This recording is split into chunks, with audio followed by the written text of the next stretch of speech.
నమస్తే 99 టీవీకి స్వాగతం. నేను రవిశంకర్ విళ్ళ. రాజకీయాల్లో ఏది మాట్లాడినా సబ్జెక్టు మీద మాట్లాడాలి. కానీ వైసీపీలో చాలా మంది నేతలు సబ్జెక్టు మీద మాట్లాడరు. వ్యక్తిగత విమర్శలు చేయడానికి చాలా రెడీగా ఉంటారన్నమాట. ముఖ్యంగా చంద్రబాబు, పవన్ కళ్యాణ్, లోకేష్ లాంటి వారిని గతంలో ఎంతలా దూషించారో ప్రత్యేకించి చెప్పనక్కర్లేదు. కొడాలి నాని, వల్లభనేని వంశీ, ద్వారంపూడి చంద్రశేఖర్ రెడ్డి, అనిల్ కుమార్ యాదవ్ లాంటి వారు హద్దు మీరి విమర్శలు చేశారు. ఇక యాంకర్ శ్యామల్ గురించి ప్రత్యేకించి చెప్పనక్కర్లేదు. స్థాయికి మించి మరీ పవన్ కళ్యాణ్, చంద్రబాబులపై కామెంట్స్ చేసింది ఈ యాంకర్ శ్యామల. రోజాను మించి అన్నట్లుగా నోరు పారేసుకున్న యాంకర్ శ్యామల ఇప్పుడు చిక్కుల్లో పడింది.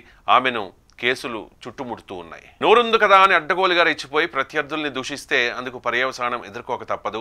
ఇప్పటికే చాలా మంది వైసీపీ నేతలు నోరు పారేసుకుని ఇబ్బందులు పడ్డారు. వైసీపీ హయాంలో చాలా మందిపై అక్రమాలు, అన్యాయాలు చేసినట్లు ఆరోపణలు వచ్చాయి. వారిలో అందరూ అరెస్ట్ అవ్వలేదు. ఎవరైతే నాటి కూటమి నేతలపై అడ్డగోలుగా నోరు పారేసుకున్నారో వారిని తొలి విడతలో అరెస్ట్ చేశారు. ఇంకా కొందరు అరెస్టు కావాల్సి ఉంది. అయితే నాడు వారంతా జగన్ కళ్లలో ఆనందం కోసం, అలాగే జగన్ను మెప్పించి పదవులు కొట్టేయడానికి ప్రత్యర్థుల్ని దూషించారు. అయితే ప్రభుత్వం మారాక వాళ్ళంతా ఒకరి తర్వాత ఒకరు జైలుకు వెళ్ళొస్తున్న పరిస్థితి కనిపిస్తోంది. అయితే అది తెలిసి కూడా యాంకర్ శ్యామల పవన్, చంద్రబాబులపై రెచ్చిపోయి విమర్శలు చేస్తోంది. కూటమి అధికారంలోకి వచ్చాక చాలా మంది వైసీపీ నేతలు సైలెంట్ అయితే యాంకర్ శ్యామల మాత్రం అడ్డగోలుగా రెచ్చిపోతోంది. ఎన్నికలకు ముందే కూటమి అగ్రనేతలను దూషించి జగన్ మెప్పు పొందిన శ్యామల ఇప్పుడు విపక్షంలో ఉండి కూడా చంద్రబాబు, పవన్, లోకేష్లపై రెచ్చిపోతోంది. తాజాగా ఆమె చేసిన కామెంట్స్ వివాదాస్పదమవుతూ ఉన్నాయి. దీంతో యాంకర్ శ్యామలపై కేసు నమోదైంది. కర్నూలులో జరిగిన బస్సు ప్రమాదంపై దుష్ప్రచారం చేశారంటూ చేసిన వ్యాఖ్యలపై శ్యామలకు పోలీసులు నోటీసులు అందజేశారు. విచారణకు రావాల్సిందిగా నోటీసుల్లో పేర్కొన్నారు. ఈ క్రమంలో తాజాగా శ్యామల విచారణకు వచ్చింది. కర్నూలు డీఎస్పీ ఆఫీసులో 2 గంటల పాటు శ్యామలను డీఎస్పీ బాబు ప్రసాద్ విచారణ చేశారు. దాదాపు 65 ప్రశ్నలు సంధించినట్లుగా సమాచారం. బస్సు ప్రమాదం ఘటనకు సంబంధించి చేసిన వ్యాఖ్యలపై ఆధారాలు చూపాలని డీఎస్పీ కోరినట్లు సమాచారం. విచారణ తర్వాత శ్యామల మీడియాతో మాట్లాడారు. విచారణలో పోలీసులు అడిగిన ప్రశ్నలకు సమాధానం చెప్పానని అన్నారు. బస్ డ్రైవర్ నిర్లక్ష్యంగా బస్సు నడపలేదా, బైకర్స్ బెల్ట్ షాపులో మద్యం తాగలేదా అంటూ బస్సు ప్రమాదంపై మరోసారి శ్యామల సంచలన వ్యాఖ్యలు చేసింది. అయితే విచారణలో పోలీసులు అడిగిన ప్రశ్నలకు శ్యామల ఉక్కిరి బిక్కిరి అయినట్లుగా తెలుస్తోంది.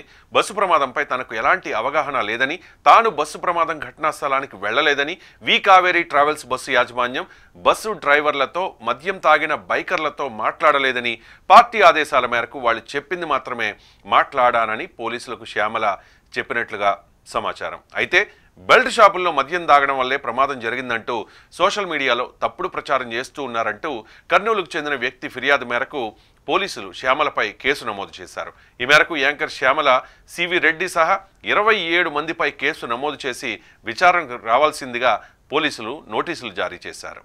తన షోలు, సినిమా ఈవెంట్లు, సినిమాల్లో చిన్నా చితకా ఈవెంట్లతో మంచి పాపులారిటీ సంపాదించింది శ్యామల. మిగిలిన యాంకర్ల మాదిరిగా స్కిన్ షో చేయకుండా నిండైన వస్త్రధారణతో సాంప్రదాయబద్ధంగా కనిపించేది. పెళ్ళయి ఒక బిడ్డకు తల్లైనా కూడా శ్యామల అందం కొంచెం కూడా తగ్గలేదు. వైఎస్ కుటుంబంతో శ్యామల ఫ్యామిలీకి సన్నిహిత సంబంధాలున్నాయి.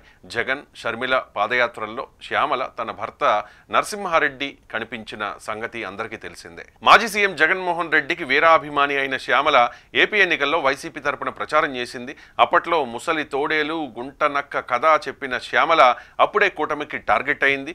శ్యామల చెప్పిన కథ పరోక్షంగా చంద్రబాబు, పవన్ కళ్యాణ్లను ఉద్దేశించిందేనంటూ 2 పార్టీల క్యాడర్ కూడా శ్యామల మీద విరుచుకుపడింది. శ్యామలను అధికార ప్రతినిధిగా నియమించారు జగన్. అలా పదవి దక్కగానే అప్పటి నుంచి అడ్డగోలుగా ఆధారాలు లేకుండా ఏది పడితే అది మాట్లాడేసేది శ్యామల.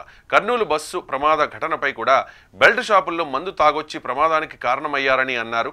ఆధారాలు లేకుండా మాట్లాడడంతోనే ఆమెపై కేసు నమోదు చేసినట్లుగా తెలుస్తోంది. విచారణలో ఆధారాలు చూపించలేని శ్యామల పార్టీ ఆదేశానుసారమే అలా మాట్లాడినట్టు ఒప్పుకున్నట్లుగా తెలుస్తోంది.